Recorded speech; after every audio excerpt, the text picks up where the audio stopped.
TeaParty365, the greater New York metropolitan area, and Sirius Radio national audience, please welcome America's independent populist, Mr. Lou Dobbs.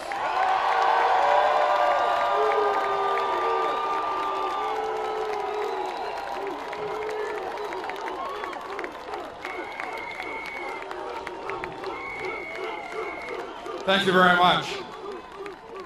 I have to tell you, so many people thank me for being here tonight. I want to thank you. I mean, this is a great, great opportunity to be with real Americans who care about this great country and who care about one another. Now, I've seen a lot of people talking. By the way, I want to say hi to everybody over there. Isn't it amazing when you come together for a high purpose like this? You feel connected even when 8th Avenue is dividing us, right?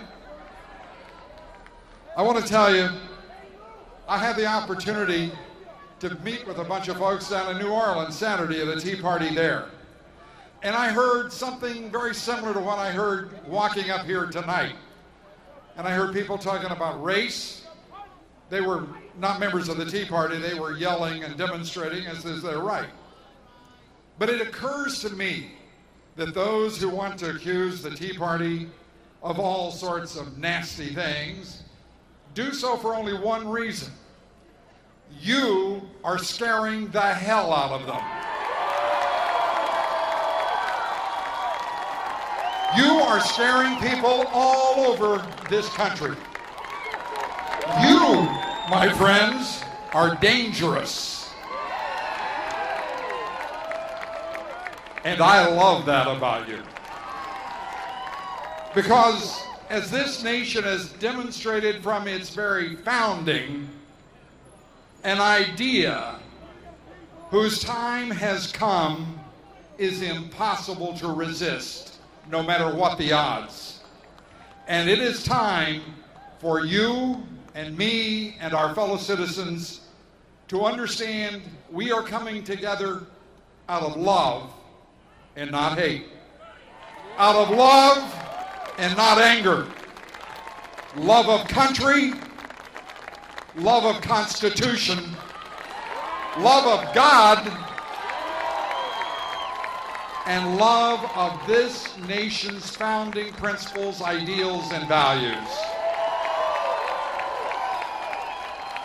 Outside the Tea Party are millions more Americans whom we've got to reach out to, of every race, religion, creed, of every kind of American. Because there's another secret, and it's a secret the left in this country doesn't want you to release across the land. It is that there is one race in America, and it is the American citizen. You and I are honor-bound to support the Constitution that we cry out to be honored by our elected officials. You and I are honor-bound to support the Declaration of Independence, the Constitution, our founding values, and we are so fortunate to live in a nation that occasionally loses its way, we have to admit. We have allowed ourselves over the last 30 years to be divided by wedge issues. They are issues that are critically important to be resolved in our society, but they are distractions and diversions from the issue at hand, which is for this nation to realize its potential and for you and me to deliver upon the promise of the founders. Two ideals embodied in our Constitution, our Declaration of Independence, our founding documents, and the souls of our founders themselves. Americans are defined by those two ideals, those two values and principles, and thank God Almighty, two rights. The right of individual liberty and the right of equality.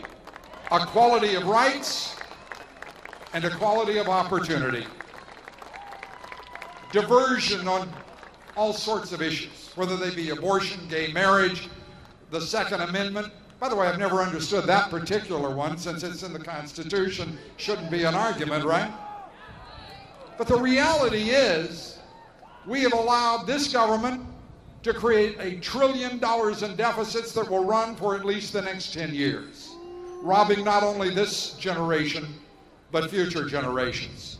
$100 trillion in unfunded liabilities in Social Security, Medicare and Medicaid, $14 trillion in national debt. To the point that today, almost 45% of every dollar in our economy goes through local, state, and federal governments. Almost half of our economy right now is a socialist economy, and no one is talking about it. You and I have a responsibility that I know that you are ready to honor and to insist, and that is the recognition of the reality that we live in and the insistence that our elected officials understand that the middle class of this country, the working man and woman of this country and their families, are the foundation and the bedrock of our people and this great nation. It is often forgotten of late, we are a constitutional republic. And a constitutional republic depends, as does any democracy, on one fundamental principle, and that is the rule of the majority. When is the last time you heard one of your elected officials at any level talk about the rule of the majority, the will of the people, the consent of the governed? That we must insist upon. Let's do so with a reminder to everyone who watches, who joins us from every quarter of our society in this great movement. We do so out of love. Love of country, love of God, love of this Constitution, and love of our fellow citizens.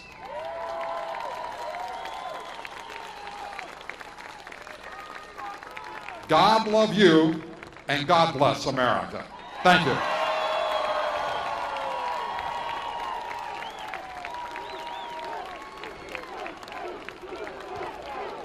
I can't follow that. It's almost impossible. There is no way I can thank this man for what he did tonight. He made a major change in his schedule because he is an American. And he is a proud American, and I'm proud to say thank you.